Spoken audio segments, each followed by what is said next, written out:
আসসালামু আলাইকুম। সংবাদে আপনাদের সবাইকে স্বাগত জানাচ্ছি। আমি ফিরোজ তোহা। শুরুতেই আরবে কেবলস সংবাদ শিরোনাম। বাংলাদেশের সর্বশেষ গুরুত্বপূর্ণ আপডেট সংবাদ আপনাকে স্বাগত। শুরুতেই সংবাদ শিরোনাম, পরে বিস্তারিত।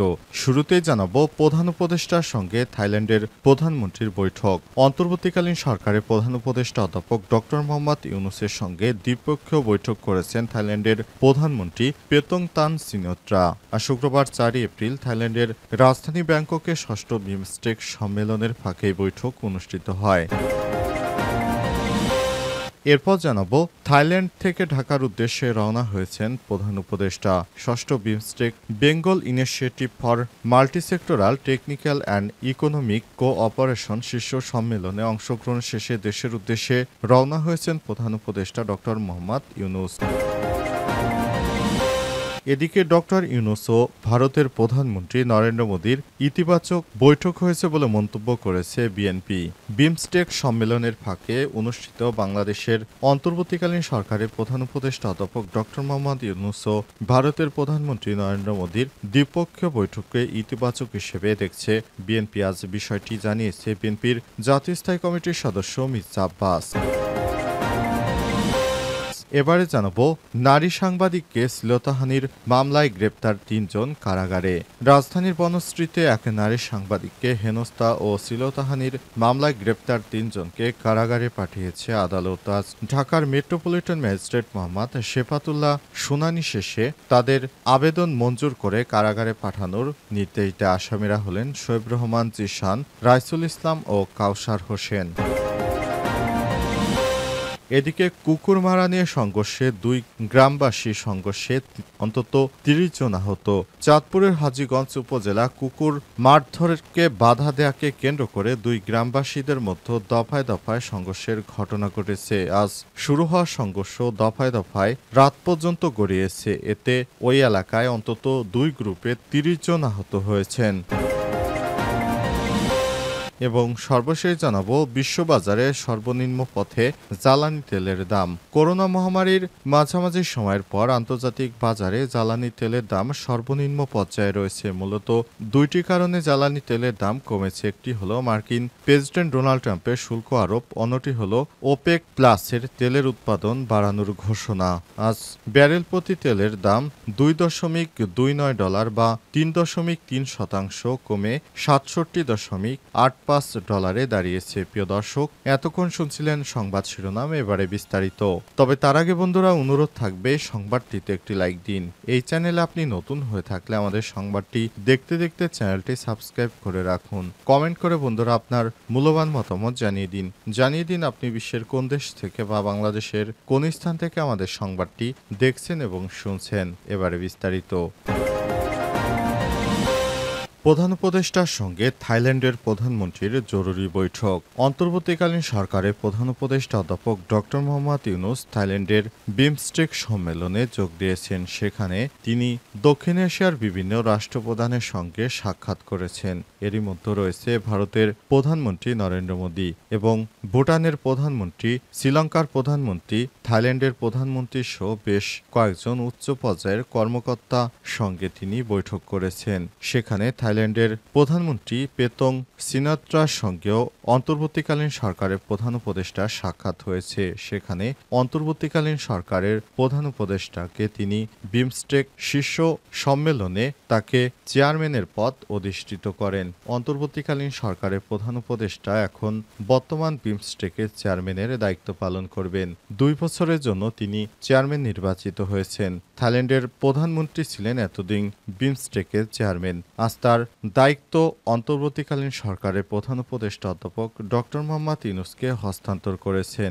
এখন থেকে এশিয়ার এই অর্গানাইজেশনের দায়িত্ব পালন করবেন অন্তর্বর্তীকালীন সরকারের প্রধান উপদেষ্টা অধ্যাপক ডক্টর মোহাম্মদ ইউনুস। থাইল্যান্ডে তিনি নরেন্দ্র মোদীর সঙ্গে বৈঠকের পর তাকে এই চেয়ারম্যানের পদে ভূষিত করেন থাইল্যান্ডের প্রধানমন্ত্রী। সেখানে অন্তর্বর্তীকালীন সরকারকে বিভিন্নভাবে সম্মানিত করা হয়েছে।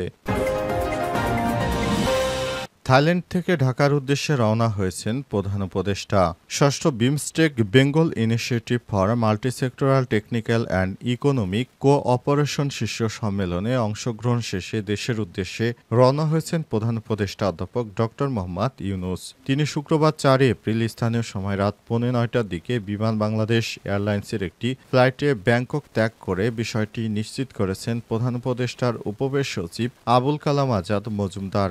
ব্যাংকক বিমানবন্দরে প্রধান উপদেষ্টাকে বিদায় জানান থাইল্যান্ড সরকারের পক্ষ থেকে প্রধানমন্ত্রীর কার্যালয়ের সঙ্গে সংযুক্ত মন্ত্রী জিরিপন সিন্ধুপ্রায়। প্রধান উপদেষ্টা বৃহস্পতিবার ৩ এপ্রিল ব্যাংককে পৌঁছান। সেখানে তিনি বিভিন্ন অনুষ্ঠানে অংশগ্রহণ করেছিলেন এবং প্রতিবেশী সরকার প্রধানদের সঙ্গে গুরুত্বপূর্ণ দ্বিপক্ষীয় বৈঠক করেছিলেন।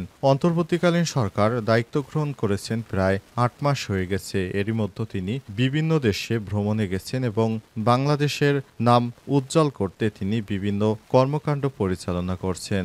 অন্তর্বর্তীকালীন সরকারের প্রধান উপদেষ্টা অধ্যাপক ড মোহাম্মদ ইউনূস দায়িত্ব গ্রহণের পর তিনি বাংলাদেশের নাম উজ্জ্বলতার সঙ্গে বিশ্বের বিভিন্ন জায়গায় অধিষ্ঠিত করছেন।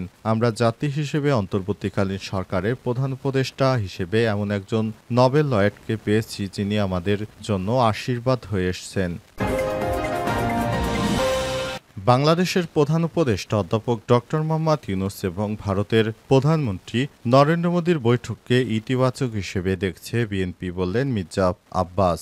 বিএনপির জাতীয় স্থায়ী কমিটির সদস্য মির্জা আব্বাস বলেছেন, আমাদের পার্শ্ববর্তী রাষ্ট্রের প্রধান নরেন্দ্র মোদীর সঙ্গে আমাদের অন্তর্বর্তীকালীন সরকারের প্রধান উপদেষ্টার যে বৈঠক হয়েছে সেটি অত্যন্ত ফলপ্রসূ। কারণ এই বৈঠকের মাধ্যমে একটি বিষয় স্পষ্ট হয়েছে, সেটি হচ্ছে অন্তর্বর্তীকালীন সরকারের সঙ্গে এতদিন ধরে অনেকেই বলতো ভারতের সঙ্গে আমাদের সম্পর্ক খারাপ যাচ্ছে, কিন্তু এই বৈঠকের পরে এই আশা করছি ভবিষ্যতে আমাদের সম্পর্ক আগের থেকে আরও সুদৃঢ় হবে।